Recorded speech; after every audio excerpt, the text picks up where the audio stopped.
You're listening to the Transform Your Nutrition podcast with your hosts, Rebecca Heald and Jeff Ash. Our purpose is to help individuals and families transform their relationships with food and develop healthy bodies, minds, and attitudes, all without restriction, guilt, or shame. All right, so we are here for another episode of the Transform Your Nutrition podcast. So today we have a very special guest with us, Ian Bickle with Build with Bickle. And Ian is a coach, a nutrition coach, trainer, and all around really great guy. He also happens to be quite the chef. And so, Ian, we are really excited to have you with us today. Well, thank you very much. And I am honored. You are bursting my podcast cherry. I've been the host of a podcast, but I've never been a guest of a podcast. So I just want to say thank you very much. And first and foremost, I love the podcast. I've listened to a fair few episodes in preparation for this, and I just love the holistic feel of it. And that's what we're here to talk about a little bit, I suppose, today. Yeah, that's great. Well, we definitely appreciate that. So why don't you tell people a little bit about yourself so they can kind of get to know who you are and what it is that you do? So my name, as you said, is Ian Bickle. My coaching service is Build with Bickle. It's a process, so building things together. You know, it's not built by Bickle. I work with my clients and help them become better versions of themselves. My background in the fitness industry, as you said, I was a chef. I did work, I left school with very little education, and my mom was like, "What do you want to do, Ian?" I said, "I don't have a clue." I tried IT, I hated it, but I realized that my brain needed to be occupied. So working as a chef, I was working as a dishwasher at my local restaurant, one of the restaurants. And my mom just said, "Why don't you do chefing?" It was something. Little did I know it would kind of be very kind of beneficial in the long term, given the nature of what I do right now. But for those that don't know what the life of a chef is like, it's not the best. It's hard work, long hours, low pay, stressful, so on and so forth. I wasn't happy. And I think, like most things, you know what you're passionate about. And I just wasn't passionate about chefing. And I was just sick of my life. And then I decided I wanted to join the gym. At the time, I was heavily drinking, heavily smoking. That's what the culture kind of was in those chefing days. And I just woke up one day and I just said, you know what, I'm sick of this. So I decided to join my local leisure centre, went cold turkey on the cigarettes. And I guess like it would be easy to say the rest is history, but that was maybe 15, 17 years ago or something. I was maybe 20. I'm coming up to 35 now. So yeah, math, 15.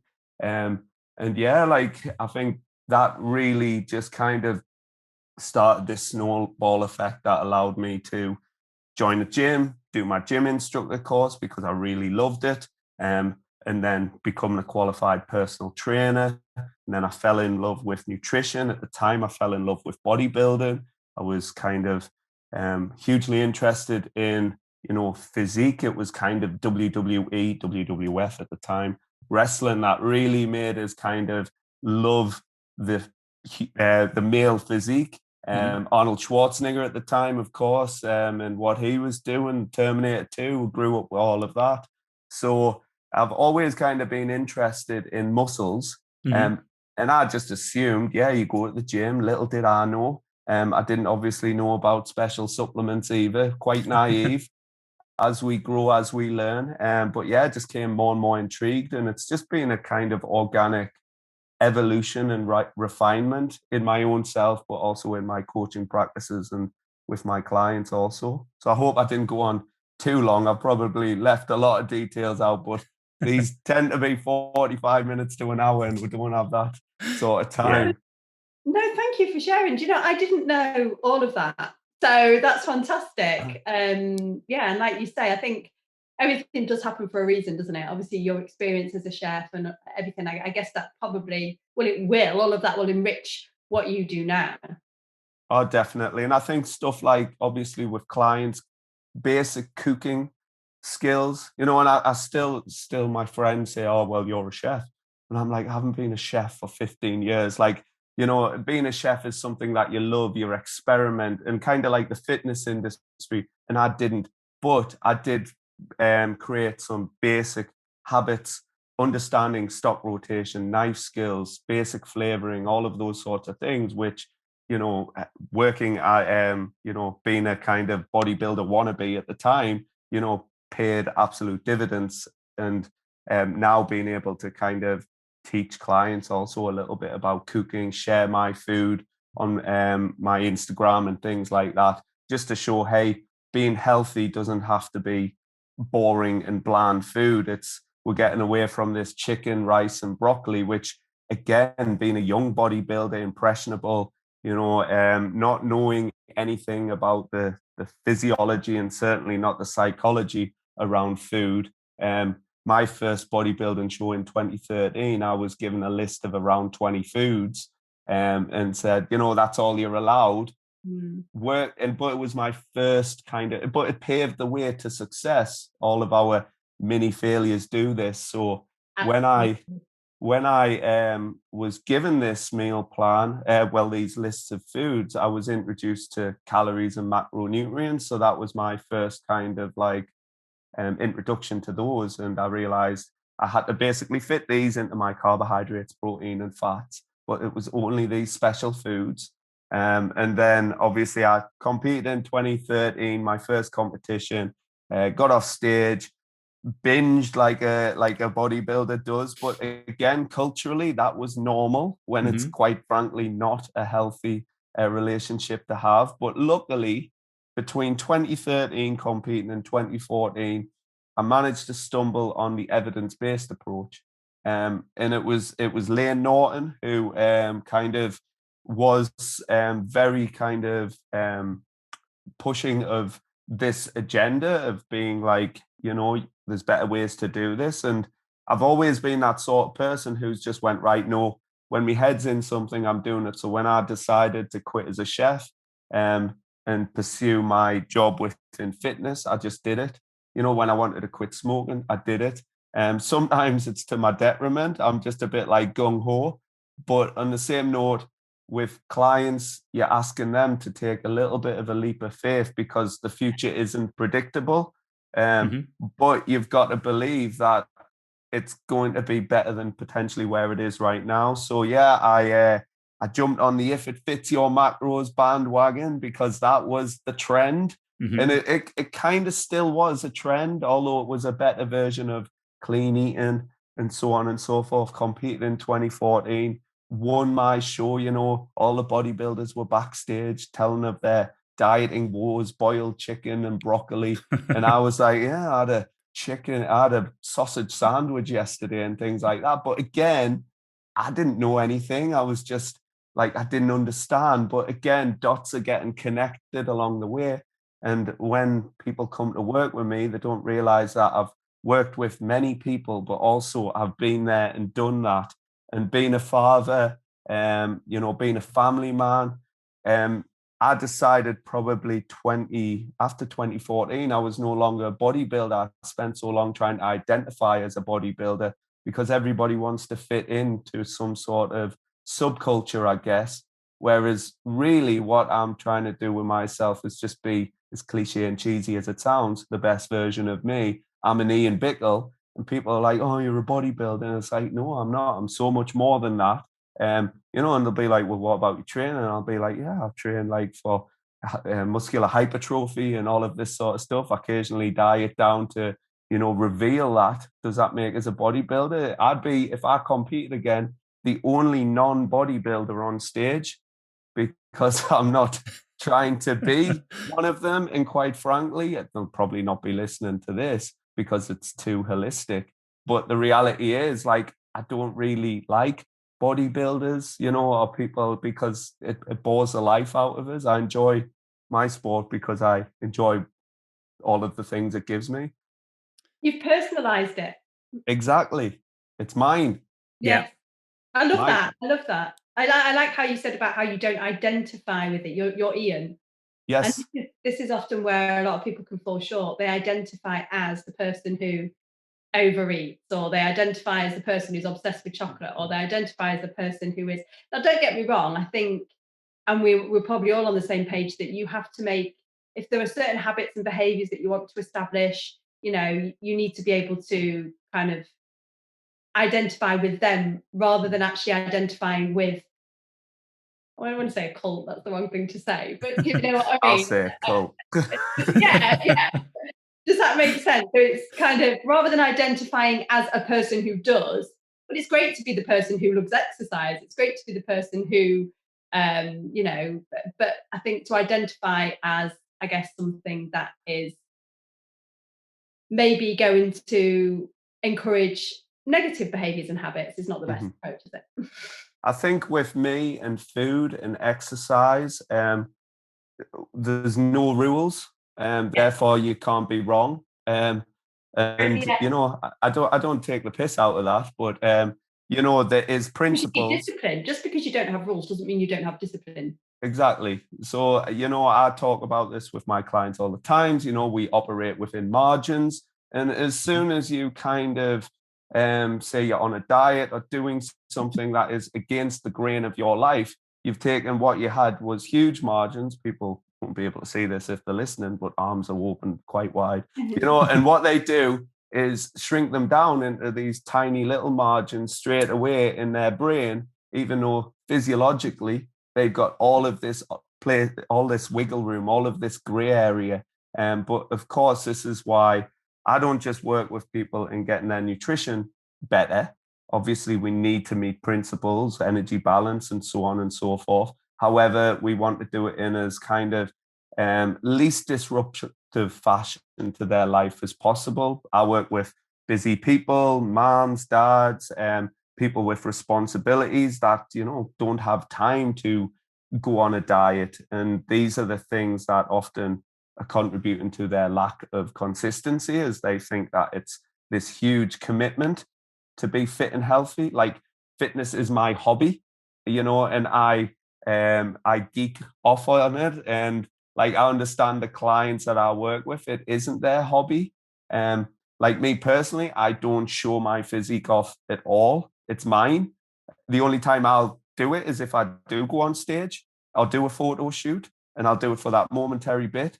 But like, the whole fitness industry is very superficially driven right now. And I want clients to come to me not because I have striated glutes or vascular abdominals, because like, I want people to listen to me for who I am, not because of just purely what I look like.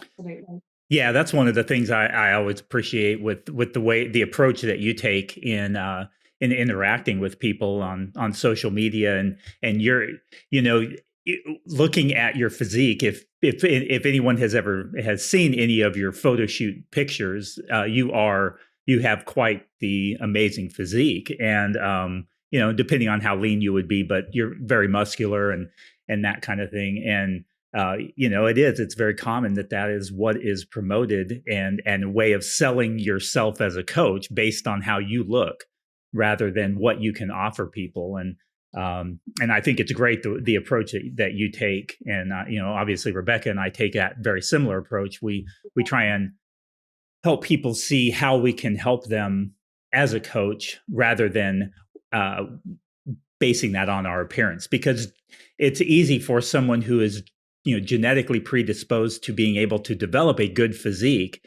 to develop that good physique, but someone else who is not may not have that same ease of getting there. Likewise, we're all coming at it from a different place. You kind of point out that fitness is your hobby, and so it's easier for you to get motivated to go to the gym 6 days a week and to train hard and to eat in a particular way that would support the goals that you have. It's not a chore for you. Whereas for another person who that is not their hobby, we have to help them find a way to achieve whatever goals they have in a way that's going to fit in better within their lifestyle, their actual hobbies that they may have.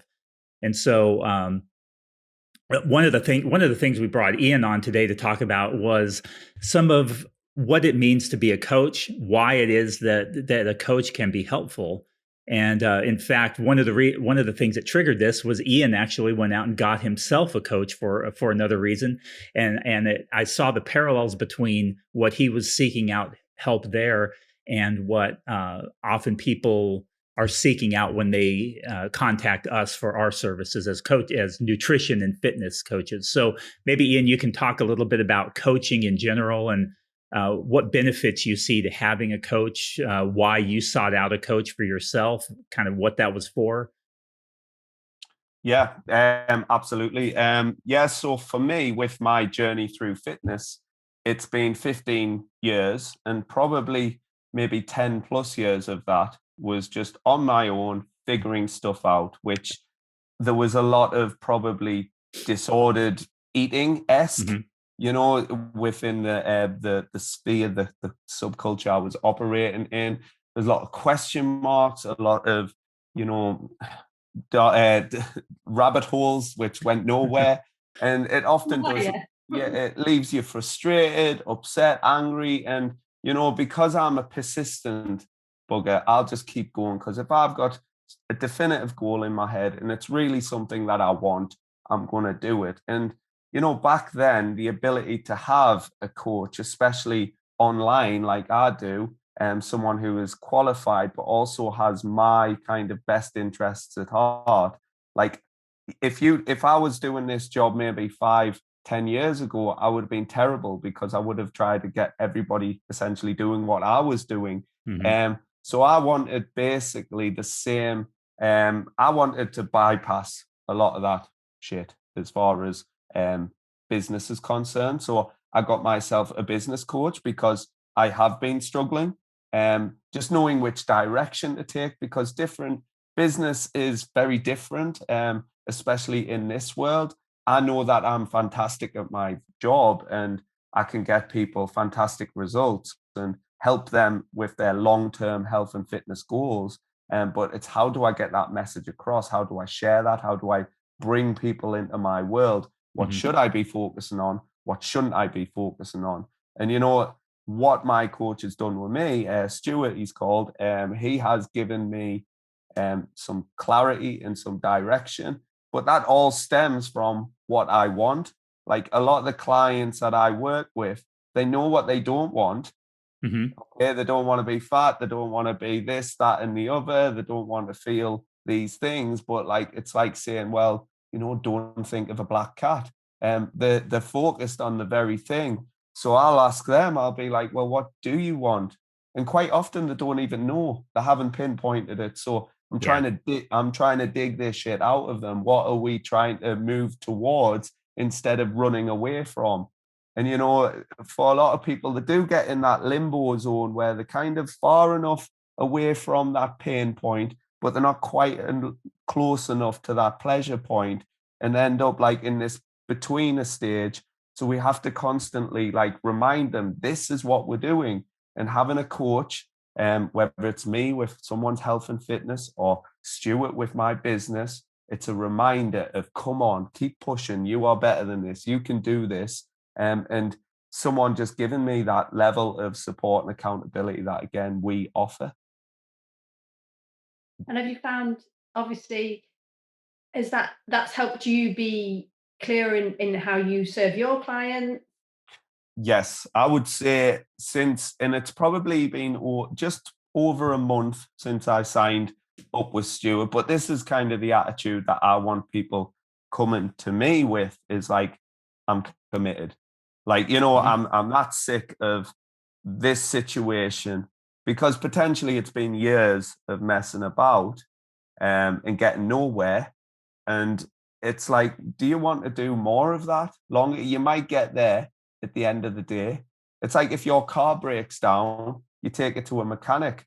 You could go on YouTube and look up how to do it, get all of the books and do all this. And it's just like, here, pay a bloody, play a professional to do it. And I think, like, it doesn't matter which area in life you're struggling with. These days, there's somebody that can help you. So if um, your psychology is, if you're very stressed, anxious, and all of that, go speak to a counselor. if there's things that are deeply rooted to you, and it's the same with nutrition.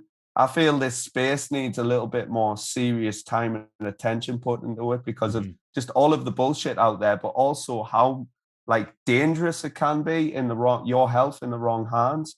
And it's an easy industry for people to get into. And I think as I've grown as a human being, that's allowed me to become a better, more empathetic coach, especially having a son. And for me, it's not a choice between bodybuilding and being a dad and a husband and all of that. It's like, right, how can I do everything that I love together? So I made the Ian Bickle life. I follow the Ian Bickle diet, and people, might ask about singular little bits of the diet. And I'm like, you don't know how these dots connect. Yeah. You don't I like mentioned earlier, should I have peanut butter or can I have almond butter? And it's like, stop, you're sweating the small stuff here. Yeah, but again, that's the thing, that confidence. I would say within my business, I'm probably ahead of a lot of people that Stuart's already taken on. I've got a lot of self-confidence. I know what I want to do with my business. I know who the clients I want to work with. I've helped people lose phenomenal amounts of weight. I've helped women become pregnant, and not personally, but like through the means of getting them fitter and healthier and stronger, helping them through the prenatal. Yeah. So it's like keeping people's shit together. And at the end of the day, if people value that, then that's brilliant. Like for me, I value what my business coach is going to do to me, which ultimately is going to give me the freedom and flexibility that I want. And the more money I make, it means the more people I'm helping. So with this industry, it's never about the money, but it is a shame that money needs to be involved. But at the end of the day, this is why I say people need to give this the time and attention, and make it a bit of a priority, because people enter my world and they don't have a clue. They don't have a clue what online coaching is. They assume I'm going to throw a meal plan at them and a generic training plan, but this is what people have beliefs. And when people have a belief, we have to kind of address that and see where that stems from. And I want to set like a high standard with my coaching. So as I said, when people come in, they're like, oh, I didn't know it would be like this. And that's the idea. And that's why Build with Bickle, I want to, I've got my own niche. I want, I've got my little saying, like my little thingy, real people, unreal results, because that's the people that I want to, help, like real people that do want these great results without hating their life in the process, I guess. Yeah, and I think, because I mean, I've invested in coach. I've got a coach to help me as well, and I think also as well, we're asking people to invest in us, aren't we? We're asking people to trust us, and I think it's important that we're doing the same. Mhm. And it might not be all of the time. There might be stages that you go through when you do have a coach and stages when you don't. But I think in order for us to kind of serve our clients with our cup full, if that makes sense, it's important for us to also have that support and that guidance. And like you say, it's a bit like with our clients, where sometimes you say sometimes they don't know where they need to go. You're right, absolutely. But then sometimes in business we don't either. Let's be honest. Mhm. Oh, We absolutely. can have a crystal clear vision about what it is that we want to, what we want to go. And I know from day one, I've always known where I want to go with business. But my God, have I fallen down some of those rabbit holes? And when you start thinking, oh, is that really where? And it's funny because you always end up back where you kind of always imagined you would be. But it's a journey, isn't it? And it's like this. And I think the fact that you are investing in yourself and you're talking openly about that as well, I think is makes you even more of a reason, makes it even more of a reason for people to invest in you.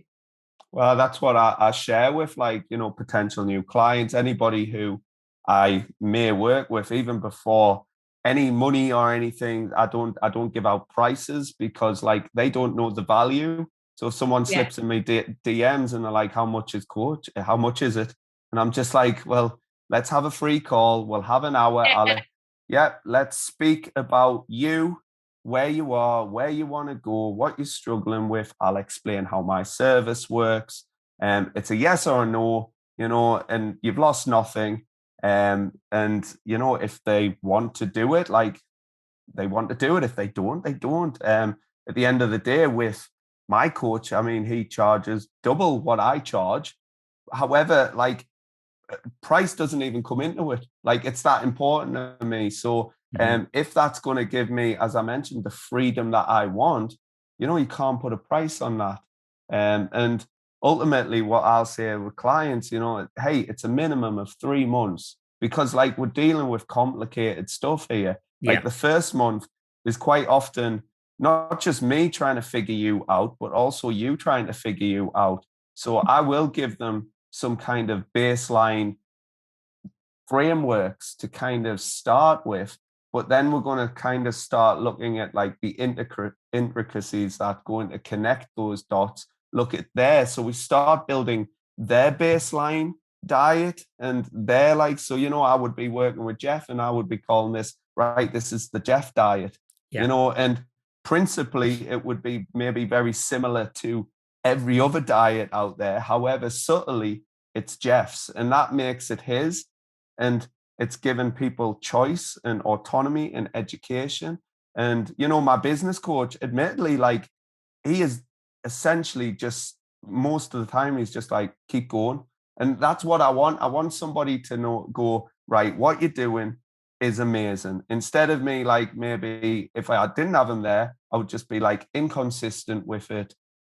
So since hiring him, I've just got so much more focus, so much more energy, and it's something that I want, instead of like sitting there procrastinating, woe is me, looking around at everybody who else is successful, thinking, oh, I wish I had the energy. How come they're doing it? Why not me? And so on, which a lot of people do find themselves in this kind of blame and complain headspace, where what we need to do is take action, which builds, motivation, which, it compiles and there's more action and we're more motivated and then the results come. But again, I wanted to bypass the next 5-10 years of messing around and get to the point where I'm like, right, with him, 6 month minimum. And I was just like, yeah, because if I want my business to grow and if it's going in the right direction, after 6 months, I'll keep him on, because he'll just become part of the business. Like he's helping me grow. And what I do with clients, it's like, right, okay, then we're getting there. What's the next thing? Let's keep like evolving this, and that's, I think, what life is about. It's about growth. And it doesn't matter whether it's kind of in the gym or out of the gym or whatever. I love exercise. I love training. I love training in that manner and pushing myself in that way. I appreciate not everybody does. That's why I kind of almost hide my bodybuilding-esque hobby, because I know people just judge a book by a cover, unfortunately. But that's why podcasts like this and, do my stories on Instagram and just sharing client stories and things like that, paints a better picture. First and foremost, I'm a human being that cares about helping people. And that's what I was looking for in my coach. And that's what my advice would be for people looking for a coach, not just to kind of pick and choose, like listen to them, talk to them, message them. And, they're not just trying to kind of sell you, they're helpful. And they do a lot of free stuff like this podcast and things like that, and we're trying to like send a message out there that there is help in areas that you're struggling with.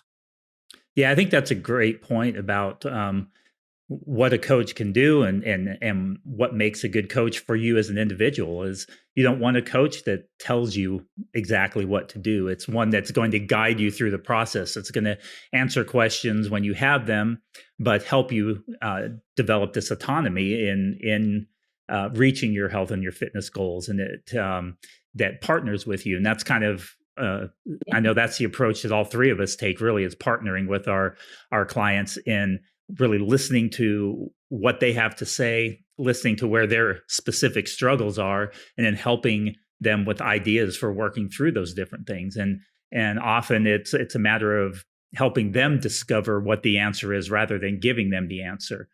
one of the things I love with one of the diet that you've been promoting lately about yourself, you've been kind of on social media sort of tracking your progress as you've been leaning out a little bit here. And it's the basically you've said it's the eat a little bit less than I was eating before diet. And it's just I love that because it's just such a simple concept. You've just really simplified it down where, yeah, I'm just eating a little bit less and that's how I'm leaning out.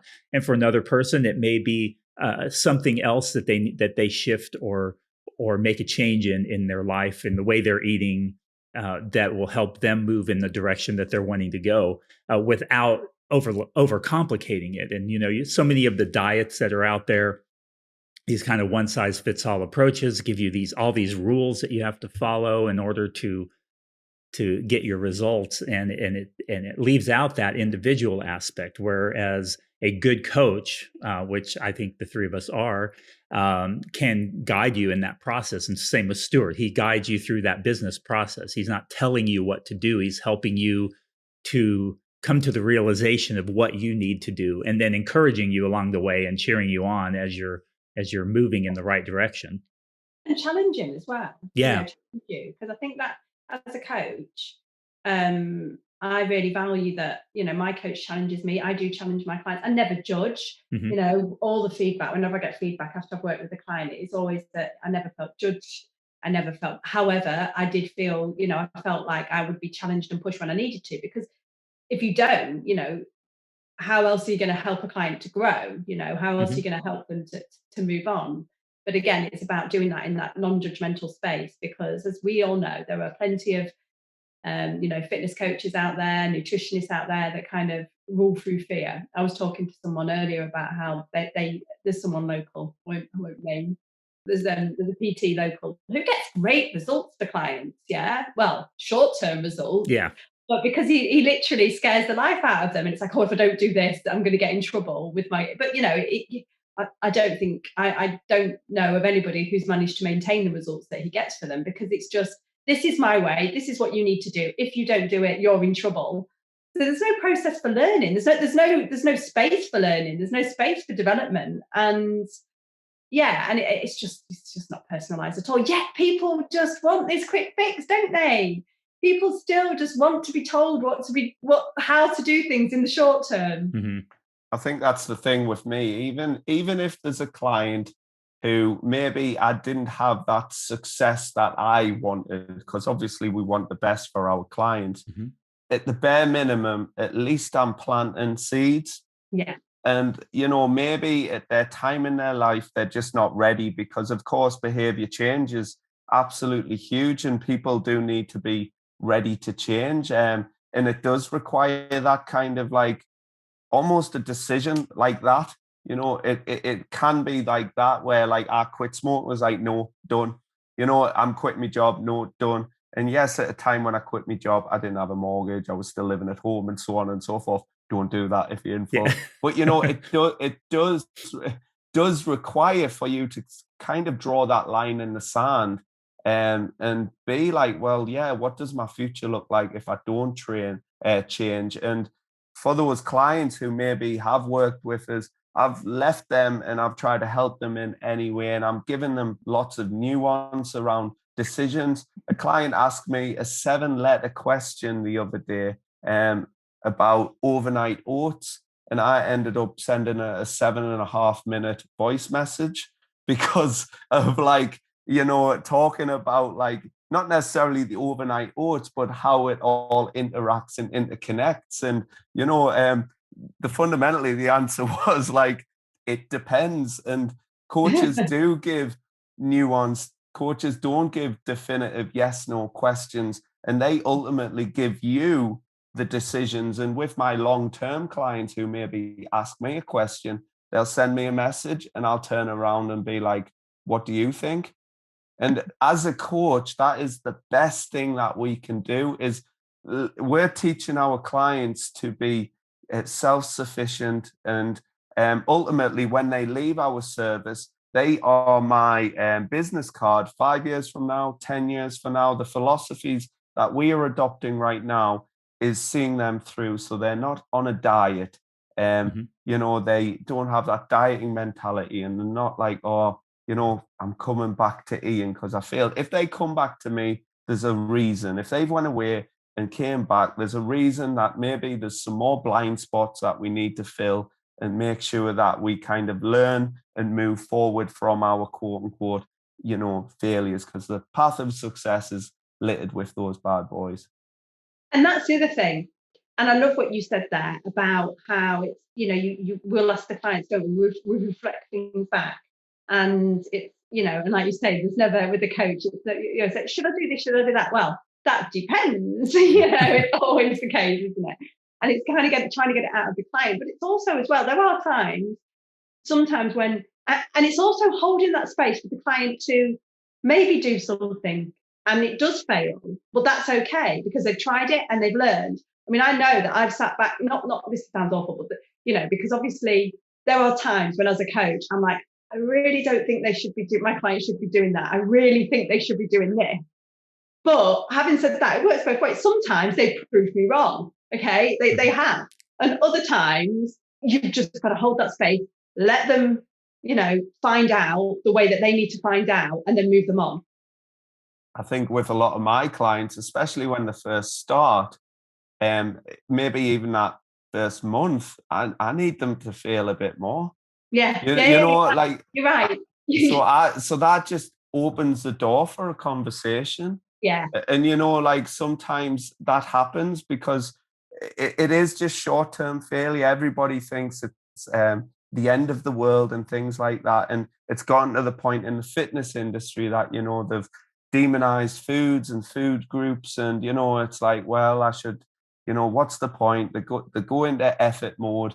And then all of a sudden, they made this mountain out of a molehill. I call it like what was a drop in the ocean, you've managed to turn into a tsunami. You just can have that one. So like I like that. It's so it's just a blip on a radar, and we've got to take like a big step back and have this kind of big picture, like overview of what we're doing. Yeah. Totally. And I think that's the thing, though, is that's how diet mentality, this black and white approach, it really does take over, doesn't it? And, that really, I love moving clients away from that. Like you say, I love that. You've made a drop in the ocean, a tsunami. I'm going to use that. I've got a client this afternoon. I'm going to get on Google now and trademark it. Yeah, go and trademark it. I'll if I use it on my social Ian media. Bickle. I've never been quoted before, so yeah. And I think the thing is though is that people don't understand. People tend to minimize how much of an impact that has on their mental health. Mm-hmm. When you've got this black and white approach, when you've got this, when we literally think, right, okay, things are going brilliant, great, and then as soon as they go bad, that's it, I'm a bad person and it's all gone wrong. Blah, blah. The mental health aspect, not just about it kind of sabotaging your results that you could be getting to a lot quicker if you're more compassionate and more flexible. But it's the impact it has on our mental health, isn't it, as well? Well, absolutely. And I think Jeff touched on my personal diet. I believe a coach should lead by example. So, me doing with the eating less than I previously was diet, since January, I'm coming up to about 2 stone down in total. And now I'm decided to maintain because I want to. It's just, again, like, making these, like everything's a framework and a guideline, and we have flexibility within that. And again, we can take this step back, but and take a look at the big picture of our goals. Now, me personally, like I'm getting from 92 kilos to coming up to 80, and I compete at 76 kilos, like 75, 76 kilo. And I've done like probably 3/4 of the work just through, taking what, like, and by the way, when I was 92 kilo, I wasn't any less happy. I'm not doing it for that. That's such an important point. Sorry, that is such an important point. Sorry, because people think that like happiness is attached to the number on the scales, and it's just not, is it? No way. I've got a beautiful son. I've got, if anything, my wife is turning around now and saying, Ian, you're getting a bit skinny. And I'm like, the word is lean woman, like, so for me, like, It's just like why I'm doing it is because I want to. And I think for a lot of people, the answer just needs to be that simple, because I want to. And if my long-term goal is, yes, to maintain a leaner physique, but I wanted to show people. So I set a range between about 80, 85 kilos. So it's like 11, 12 pounds, it gives us plenty of wiggle room. And what I'll try and say is just like, you make the decisions, and it's all contextual to what your weight is doing and where your life is right now, and just be okay. You don't need to go on a diet every time that you enjoy yourself, and just be kind of build this association that fun is now like kind of linked with guilt and shame. Yeah. And Yeah. it's getting that out of the head. And when people go out eventually and they've got it, it clicks.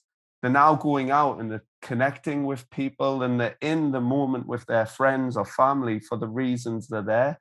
And food is just there, so they can eat the food, they can not eat the food. And it's just like, yeah, it's just in their head. Like in my head, I'm just like, it's just food. And I acutely overeat. I have acutely overate through the eating less than I previously was diet. I have a Domino's every Friday or Saturday night with my wife. We eat together on an evening, so the framework of my diet and my life at 92 kilos is nigh on the same as it is now. All I've done is just changed a little course correction. It hasn't been a complete like parallel. I'm not going, oh, I need to be good and all of that stuff. I'm just like, okay, then just I call it more of a transition. So if I'm going to stage, it's a transitional process. And then it kind of gradually gets dialed up. It's not like a light switch, it's like a dimmer.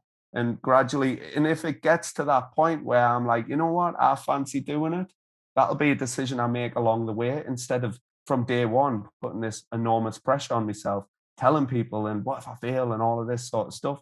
And it's just like with some clients, I'm like, let's see what happens, and just being a bit more relaxed with things. Yeah. And like, again, there's no failure. You can't fail. I know that's one thing that I've found with that approach with working with clients, is that they're often very surprised that that's what they're hearing, and it's pleasantly surprised typically that I'm not prescribing a certain way of eating for them, or telling them that they need to cut out this thing. I've had client, and just I'm always getting this message from them that oh, it was so nice that when I told you that I was going away for a birthday weekend, that you didn't tell me to watch my calorie intake, or to make sure I didn't overeat, and that you were actually telling me to thoroughly enjoy myself, to eat whatever I wanted, and then to just simply ask myself the question, hey, how am I feeling? How am I going to feel if I eat this amount of this? Am I going to feel good? Maybe I should spread it out more over the course of the day. All of the different things that we've been working on during our time together. And then now they're able to apply it to a vacation time. And then they come back feeling so much more relaxed. They enjoyed their time so much more, because they weren't focused on, I'm going to have to undo all this damage I did while I was gone. No, they're just continuing to enjoy the way that they're eating. They were able to thoroughly enjoy that moment, that time away, and without focusing so much on food. Yeah, absolutely. That's the problem, isn't it? It's that focusing. People often do exactly that, don't they? I do a bit. Yeah. I do an activity with my clients, a circle of life, where it's about how much of your time is being focused on food, and how much do you want to be focused on your family and your friends, and doing the things you love and enjoy. And that's not to say you shouldn't have goals, and you shouldn't have things you want to achieve, of course, but don't sacrifice your life for it. Well, that's the thing with diet, with people. I do say, listen, we want some structure, we want some familiarity and all of that sort of stuff. But what that allows us to do is just take the thinking out of food. Food's there, it's done, Yeah. and like, of course, part of a person's, baseline diet is going to be factoring in, these times of indulgence. And then there will be what I call occasional deviations from baseline, like your parties, like your holidays and things like that. But we just go back to normal, and it's just for people changing what is normal, their definition of normal, because again, people have beliefs what healthy eating is. And as we know, health is more than just a body compositional thing. And I would rather be 92 kilos and like doing what I wanted and having that freedom and flexibility. By the way, I wasn't an unhealthy weight. I'm probably more of an unhealthy weight right now because, the veins are starting to show on the thighs. And I will tell people, like, it's not healthy. Like, women lose their menstrual cycle, guys lose their libido. We are fatigued more, so to do that, you have to really want to do that for the right reasons and also be willing to let go of that. Because if we are in the sport of bodybuilding, the clue's in the title. You're not going to do that when you don't have a period, when your junk don't work. We want it to be so you are most of the time healthy, relieved of stress, following great habits and behaviors, getting away from things like tracking calories religiously, and this macro Tetris and all of this stuff, and trusting your intuition, because I think just a lot of people have lost that. They've lost the ability to recognize hunger. If I'm a bit more hungry, Rebecca, I eat. If I'm not hungry, I'm like, I don't need to eat. It is regulated, but I do still have my meals. Yes, I'm a geek. I want muscle protein synthesis every 4 hours. I want to hit leucine threshold and all of God knows what. But this is a level that I've got to. With a client, I might just say, eat protein. And then they maybe start with, something like ham. And then like we start to build it up from there, as opposed to kind of, so I always say to people, listen, a shit plan is better than no plan. So even a shit plan can eventually become better, which eventually can become good, which eventually can become excellent. Whereas no plan, if you're just throwing stuff at it. So as I said, maybe with the first month with a client, we're just kind of getting these core habits. And, I loved what you said about going to birthday parties and things like that. It's like you can stop in the moment and pause and just ask yourself the key question. Yeah. Am I eating less than I previously would have? The old 92 kilos Ian would have got a large Domino's, all of the trimmings and that. The 80 kilo Ian is getting a medium Domino's, getting some low fat cheese on. By the way, you can't taste the difference. And it's just reined it in. And the Domino's isn't about the food. It's about me and my wife sitting down with a Ben in bed, us having a bit of time. And I'm still getting what I want fundamentally. Yeah, and fundamentally, I think we need to own our decisions. And, and we shouldn't be letting other people judge us or feeling judged by other people. And I think this is the thing. If you want to cut back on what you're eating, go ahead, do it. That's fantastic. Nobody's, that's your choice. The only thing I would always say to clients is just make sure you're not sacrificing, just make sure you're doing it mindfully, you're doing it from the right place, you're doing it, when you're in control and you're not doing it because of an external factor or pressure. Does that make sense? And likewise, if you don't want to say no, if you want to overeat, if you want to enjoy that cake, again. And I think this is the thing, is that people just need to get back in touch with their bodies, because that's huge part of the work that I do with clients, and I know that you do that, Jeff, and I know we all do. You talk about fullness there, hunger and fullness, which is a great one. I had last week a client who was saying to me about how he's more hungrier than normal. He says, but I'm listening to my hunger and I'm eating this, but I'm a bit worried I'm going back into the old habits. And I'm like, well, let's talk this through. You're noticing that you're a little bit more hungry. You're exercising like twice as much. There's a reason. We're just going to keep an eye on this. We're just going to track it. If we feel like the old habits of just eating mindlessly are slipping in, then we'll do something about it. But right now, it's for a reason, yeah? So it's about kind of being aware, isn't it? It's about listening to your body, being in tune with your body, and being aware, definitely. And then taking control and having that confidence, because that's the thing, what you mentioned earlier, confidence. Confidence is the thing that's lacking in so many of my clients, because their self-esteem has been eroded over years and years and years of trying to do what everyone else is telling them to do. Yeah, and I think a lot of people do struggle, particularly with the peer pressure. They don't want to be don't want the spotlight on them, especially in social occasions. So, again, I just say to clients, listen, like, take a moment, ask yourself the question, like, am I eating previously less than am I eating now previously what I would have ordered, So if you're out for food, it doesn't mean you're sat there with the chicken salad and everybody laughing at you. It's just like, how can you take what you previously had and just make it a little bit more in kind of line with your goals? And it doesn't have to, all we need to do fundamentally is reduce caloric density. But one thing that I think it always works really well with my clients, and it depends on their goals, because obviously you're probably all clients have different goals, don't they? And it absolutely does depend on the client, their goals, their preferences, etc. But one thing I will say is that what really works a lot for my clients as well is actually tuning into that satisfaction factor, because I find that when they really are choosing foods that they really enjoy, rather than things that they think they should, so to speak, they are much more satisfied with less. And I love like what you said earlier about the pizza, about how, you will be, because it's more about the social interaction, it's more about that time with your wife, you will be just as happy with a smaller pizza, but it's still something you enjoy. You're still choosing something that is going to float your boat, let's say, but you're happier with less. And I think this is the thing, is that so many clients will be happier with less if they're choosing things that they enjoy rather than the things that they think they should.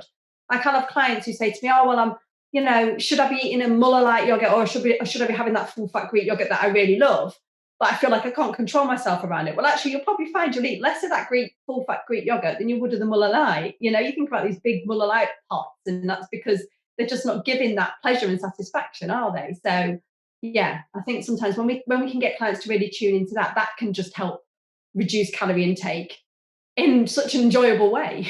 And I think that's why, like, having a coach is so important, because a lot of people don't recognize these behaviors that are driven largely by emotions. So, we're trying to teach clients to take that step back and, really kind of internalize, well, actually, why am I doing so? Like, with my clients, I use, I've got like the Build with Bickle app, and I just call it like a digital diary. And I say, this is yours.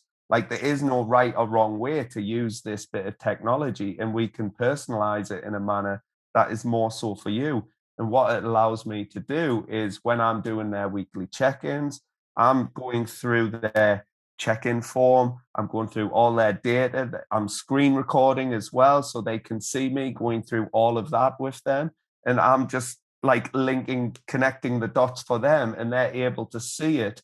And fundamentally, yes, there is some sort of tracking, but we're more so tracking behaviors as opposed to like numerical things. So I will ask like hunger scores and what's their sleep like and things like that. And, the tools that I use with some clients, I won't use with other clients, so some maybe are a little bit more geeky and they want to see all of the spreadsheets and all of that sort of stuff.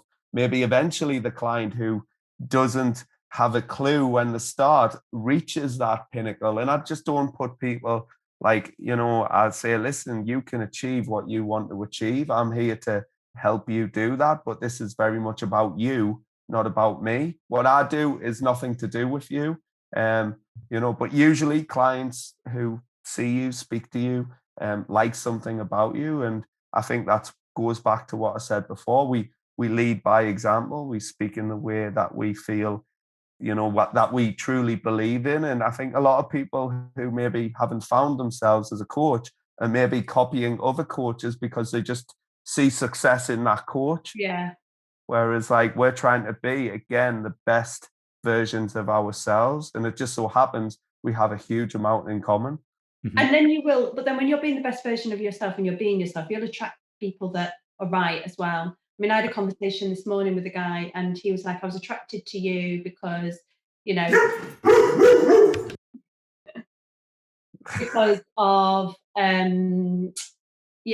just the way that you seem to be kind of on it, you're structured, you've got this, you've got that, all of these, and I was like, and that's the kind of guy he was. And, I work with, and I said to him, well, I work with leaders, I work with directors, I work with executives, and my style is very similar to their style. So you get those kind of people.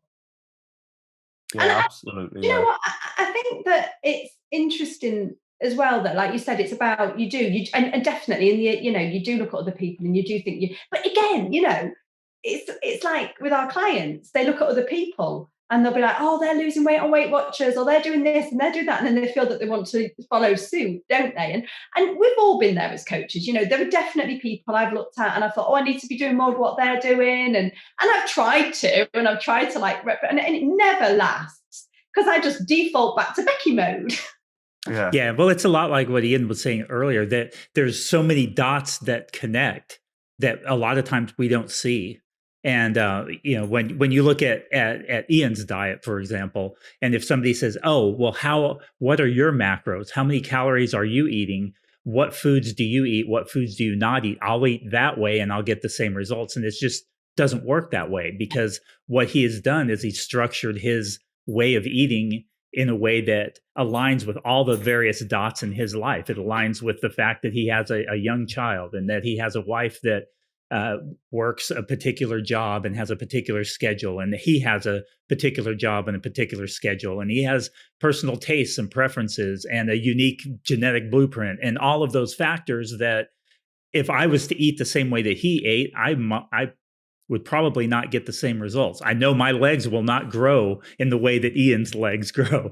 I know that, that kind of thing. And so I think that that's where a coach can be so important and so valuable in helping the individual figure out way all these different dots in their life, and then connect them in such a way that to build that plan of action and that way of eating that's going to be right for them. So I think this is probably a good time to wrap up our conversation today. I know we could probably sit here talking for hours. I talk with Ian just about every day on WhatsApp, because we became good friends through our nutrition training together. In fact, I actually got to meet him in person in the UK. And so that was a really exciting experience. And hopefully at some point I'll be able to make another trip back there and see you guys all again. I know I still haven't even met Rebecca face to face. So Ian, why don't you tell people where they can find you, kind of where you are most active as far as where they can find content and how they can get a hold of you. So I am probably most active on my Instagram, which is Ian_Bickle_coach, which is really annoying to say. So why did I pick that name? And then there's buildwithbickle.com, which is my website. I have the Build with Bickle podcast, also have the Build with Bickle YouTube. So I'm enjoying the process of that. And yeah, just that's probably pretty much it. As I say, Instagram's probably where I'm most active, and I like to communicate and message people and do me dog walk talks every day, and post hopefully stuff that is of relevance and helping people, with all of their stuff. Yeah, one thing that I'll point out with Ian is he is very much an educator. So he loves educating people, teaching about nutrition, as well as then diving into behavior change and that kind of thing. And so following his content, you will learn a lot about nutrition, but at the same time, find that inspiration for applying it in your own life in a way that's going to be meaningful and hopefully help you achieve your goals. So thank you so much for joining us today on this. Really, really enjoyed this conversation. It's been a while since I've chatted with you virtually face to face. So this was a good time here. And yes, thank you so much, Ian. I've really enjoyed that. No, I just want to say a huge thank you, and keep doing what you're doing. And hopefully, a lot of that helped add another layer of context to the message that you guys are sending. So again, thank you, and I'm honored, and hopefully I did a half decent job and didn't go off on too many tangents. No, absolutely. No. I've made a mental note of some of that. So thank you. Drop in the ocean. Yeah. Yes. All right. Thank you. Thank you.